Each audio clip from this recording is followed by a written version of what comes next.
क्या आप जानते हैं 20 साल पहले जो टमाटर या प्याज या आलू हम 2 रुपए किलो में खरीदते थे, आज भी किसान उसे 2 रुपए या 4 रुपए में ही बेचता है। लेकिन वो हम तक पहुंचते पहुंचते उसकी कीमत 40, 60 और 80 रुपए तक पहुंच जाती है। ऐसा क्यों होता है?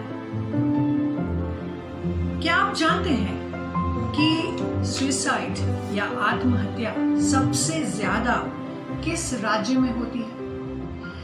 NCRB अर्थात नेशनल क्राइम रिकॉर्ड ब्यूरो के अनुसार सबसे ज्यादा आत्महत्याएं होती हैं महाराष्ट्र में, और वो आत्महत्याएं होती हैं किसानों के द्वारा। जब एक किसान की उपज हो जाती है, फसल कटती है, उसके बाद उसकी पैकिंग होती है, लेबर है, उसके बाद में उसे पैक करके मंडी में ले जाया जाता है ट्रांसपोर्ट के द्वारा।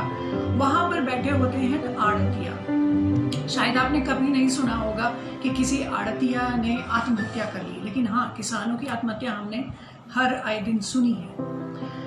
तो वहां जाकर के उसे नेगोशिएट करना पड़ता है, मोल भाव करना पड़ता है। अब अगर मान लीजिए किसान अपना सामान लेकर के, अनाज लेकर के मंडी पहुंच चुका है, तो वो ये सोचता है कि चाहे कुछ भी हो, मुझे मेरा घर चलाने के लिए मैंने जो कर्ज लिया है, कम से कम उस पैसे को मुझे चुकाने के लिए मैं उसको बेच देता हूँ। जानते हैं उसे क्या कहते हैं? उसे कहते हैं डिस्ट्रेस्ड, मतलब दुखी होकर के कोई व्यक्ति अपनी जो उपज है उसको बेच देता है, उसे कहते हैं डिस्ट्रेस्ड सेल। तो आखिर ऐसा क्या हुआ? जानकर आपको बहुत आश्चर्य होगा कि 70 साल हो चुके हैं आजादी मिले हमको, लेकिन भारत में आज तक किसानों को अपनी उपज डायरेक्ट बेचने का अधिकार नहीं था। तो जिसकी वजह से ये सब कुछ होता है कि 2 रुपए में जो चीज वो बेचता है, वो हम तक पहुंचते पहुंचते वो 60, 70, 80 हो जाती है। तो इसीलिए सरकार ने कुछ सोचा। जानते हैं आप क्या है ये? MSP क्या चीज होती है? Minimum support price. तो ये सपोर्ट कौन देता है? सपोर्ट देती है सरकार, जो केंद्र सरकार होती है, वो निर्धारित करती है एक मिनिमम सपोर्ट कि किसान चाहे उसको नुकसान भी होगा, लेकिन हम एक पर्टिकुलर रेट पर उससे वो सामान खरीदेंगे। और ये कब निर्धारित होता है? उपज के पहले ये निर्धारित किया जाता है कि ये सपोर्ट है जो हम किसान को देंगे। This is called minimum support price. Now, इस वीडियो के माध्यम से मैं अपना आभार व्यक्त करना चाहती हूँ उन सभी किसानों के लिए, उस अन्नदाता के लिए जिसको हमेशा सदैव गरीब किसान की उपाधि दी जाती है। क्योंकि 70 साल तक से आज तक कभी किसी सरकार ने उनको गरीब समझ करके उनके लिए कुछ करने का प्रयास नहीं किया। बहुत बड़े बड़े मसीहा, मैं आपको बता दूं, किसानों के मसीहा जिनको कहा जाता है आज, महाराष्ट्र का एकमात्र परिवार, ध्यान से सुनिएगा, महाराष्ट्र का एकमात्र परिवार, उसकी सालाना आय होती है, वो कमाता है किससे? किसानों से कमाता है। देखिए कितने हैं, जीरो काउंट कीजिएगा आप, कितने हैं? 10,000 करोड़ रुपए।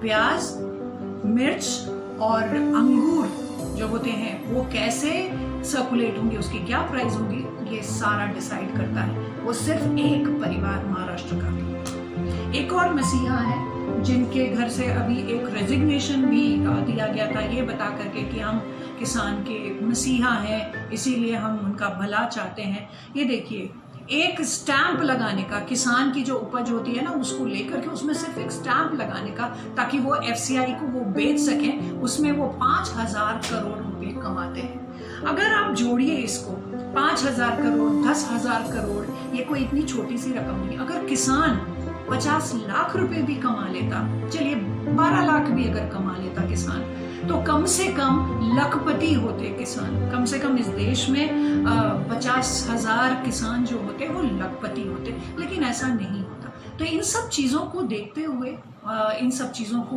ध्यान में रखते हुए ये बिल, जो कृषि बिल जिसे हम कह रहे हैं, वो पारित किया गया सरकार के द्वारा पहली बार 70 साल के बाद।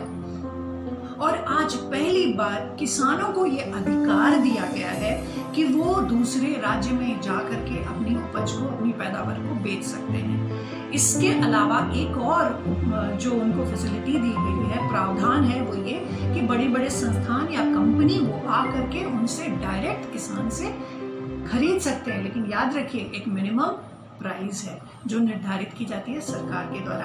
तो मुझे ऐसा लगा कि मैं इतनी बड़ी हो गई हूँ, जिनका अन्न खाती हूँ, जो हमारे लिए अन्न की उपज करते हैं, वो आज भी हाथ में रोटी लेकर के ही खेत में बैठ करके खाते हैं। लेकिन आप डाइनिंग टेबल पे बैठ के, आलीशान डाइनिंग टेबल पे बैठ के, सुंदर सुंदर बर्तन में बैठ करके खाना खाते हैं। मुझे ऐसा लगा कि मुझे आज अपना आभार व्यक्त करना चाहिए उस किसान के प्रति और उस सरकार के प्रति जिसने ऐसा सोचा कि किसान गरीब अब नहीं रहेगा। मैं सारे किसान भाइयों, बहनों, बच्चों को ये कहना चाहूंगी कि किसी का मोहरा बन करके जीना छोड़ दीजिए।